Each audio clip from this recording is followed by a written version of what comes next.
Now, the way you can remember this particular fundamental duty is that 51A clause A can stand for anthem, and from that you can remember that it is our duty to respect the national anthem, it is our duty to respect the national flag, it is our duty to also respect the Constitution of India, its ideals and its institutions. So that way it will be easier for you to remember this. Then apart from it, Article 51A clause B talks about the fundamental duty of all the citizens of India to cherish the noble ideals that had inspired our freedom struggle. So the idea of non-violence, or the idea of satyagraha, or the idea of sticking to truth, or the idea of promoting fraternity between different sections of the society, or asking for equality for each and every human being, are some of the values that had driven India's freedom struggle, and we should remember those as well. So the contributions that were made by important leaders, whether it be Gandhi, or whether it be Nehru, or whether it be a Patel, or whether it be a Subhash Chandra Bose, or a Bhagat Singh, or a Kripalani, or a Sarojini Naidu, we need to remember, we need to cherish, we need to celebrate those values, those ideals, those principles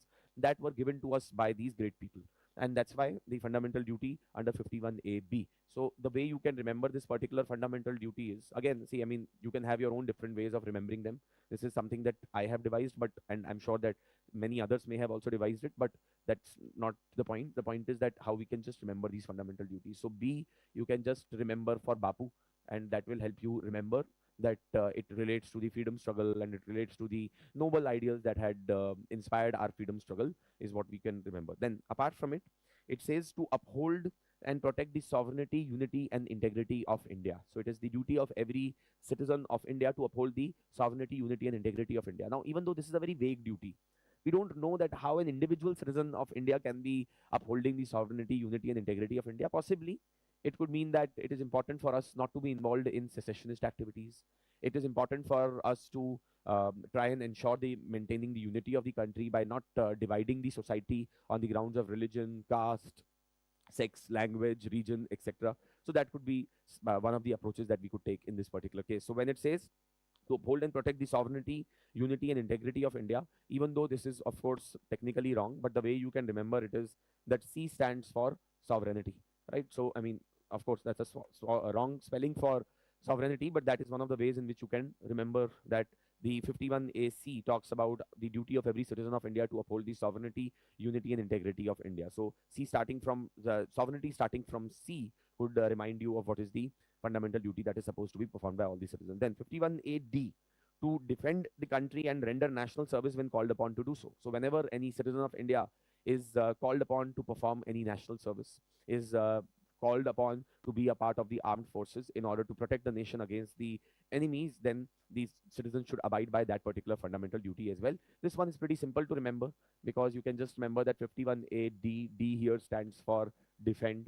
So if as a citizen of India, it is our duty to defend the country from external enemies, it is our duty to defend the country from any kind of external disturbances or any such forces that may try to affect India's security, sovereignty, etc. So that is also something which we can talk about as far as the importance of this particular fundamental duty is concerned. Then next one is to promote harmony and spirit of common brotherhood among all the people of India, transcending religious, linguistic, regional and sectional diversity, and to renounce practices which are derogatory of the women. So that's also another fundamental duty which we can talk about. Basically, an important fundamental duty that all the citizens should be promoting harmony and spirit of common brotherhood. This also reminds us of the idea of fraternity, which was mentioned in our preamble of the Indian Constitution. So it's important that we should try to promote common brotherhood. We should not try to promote a divide in the society.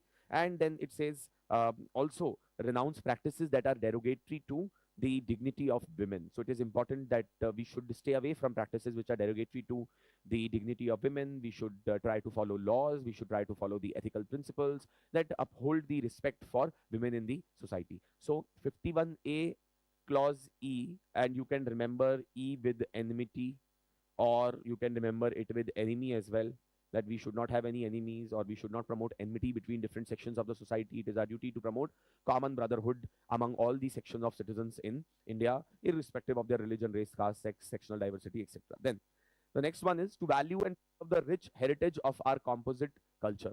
If you will see that many of these fundamental duties are so vaguely worded, and many of them are repetitive in nature as well. See, for example, when it says to uphold and protect the sovereignty, unity and integrity of India, and when it says that it is our duty to promote harmony and spirit of common brotherhood among all the section of people in India, both of them are in a way overlapping with each other.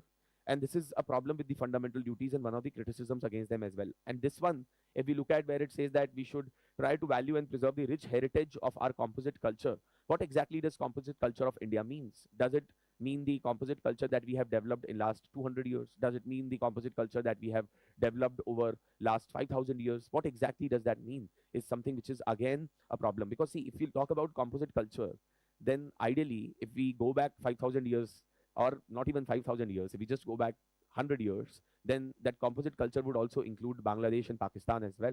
So should we be cherishing that part of culture as well as a part of our composite culture or not is something which is very unclear. Anyway, so when it says that we should value the rich heritage of our composite culture, it is talking about celebrating our diversity. It is talking about celebrating our traditions as a society, our customs, and therefore the way you can remember it is 51A clause F, and F here you can remember for festivals, or you can even remember for forts, whichever way you may want to remind yourself of that we need to respect, we need to show utmost sincerity towards the culture of this nation, which has been developed over a long period of time. Then next one is to protect and improve the natural environment, including the forests, lakes, rivers, and wildlife, and to have compassion for the living creatures. So it is important that we should have the compassion for living creatures. We should try to protect our forests. We should try to protect our lakes, rivers, wildlife, etc.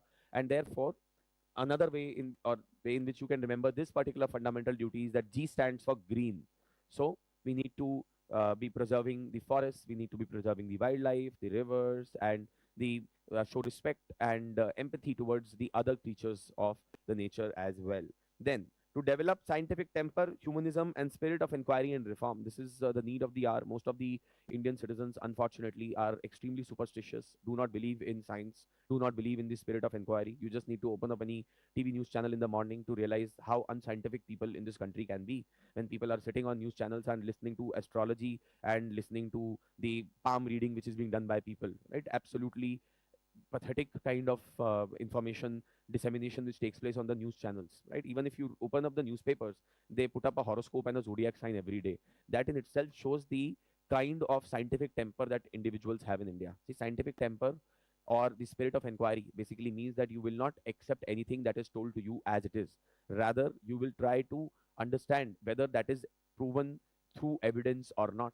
Simply because someone says कि ये चीज़ खा लेने से जो है आपका liver detox हो जाता है, या ये ऐसा कर लेने से जो है आप 100 साल जिएंगे, all that kind of nonsense is something which shows and reflects the lack of spirit of inquiry and scientific temper on part of the Indian citizens. We are extremely superstitious as a society.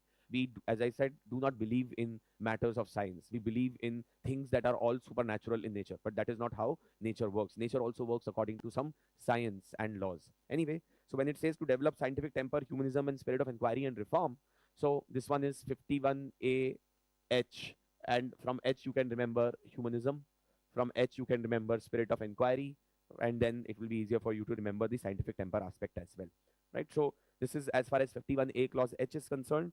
Then the next one is 51A clause I. Again, a very important fundamental duty for all the citizens of India to remember, because unfortunately in India, public property, public buses, the police buses, police vans are the ones that are subjected to maximum amount of violence and destruction during riots, arsoning, or protests that take place in India.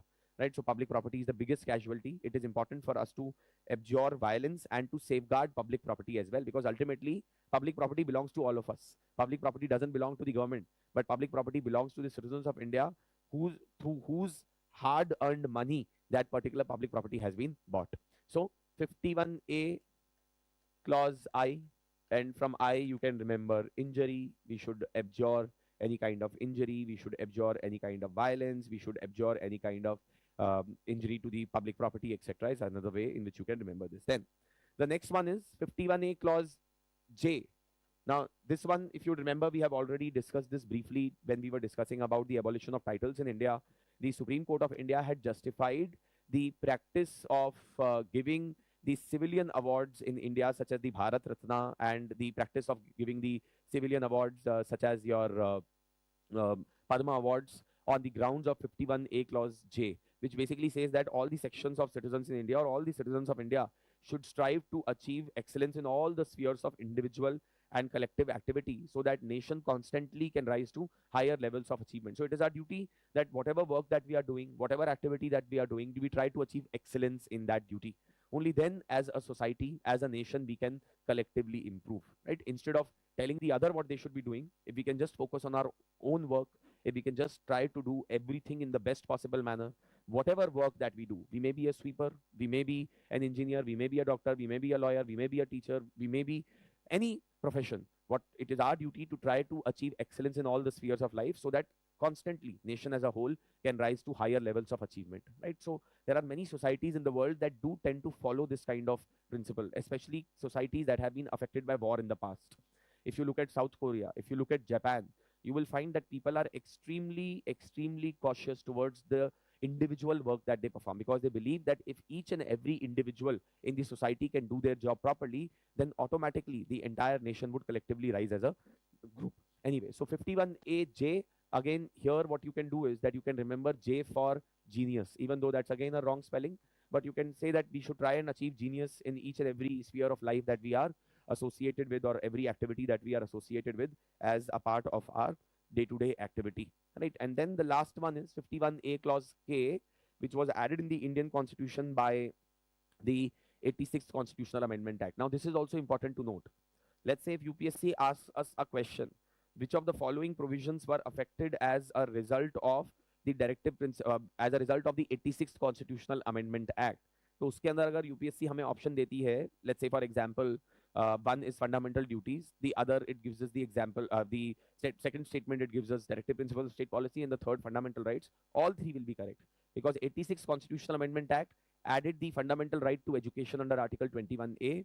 It replaced the directive principle of state policy under Article 45, because now it had become a fundamental right under 21A. So now we added the changes in Article 45 by stating that it shall be the duty of the state to promote early childhood care and education for children below the age of 6 years. And then 51A clause K was also added as a fundamental duty. So 51A clause K of the Indian Constitution is talking up, so we can remember it as knowledge. It is the duty of every guardian or every parent whose children is between the age of 6 to 14 years to provide them opportunities for education. So that is something which we can keep in mind as far as this particular fundamental duty is concerned, right? So here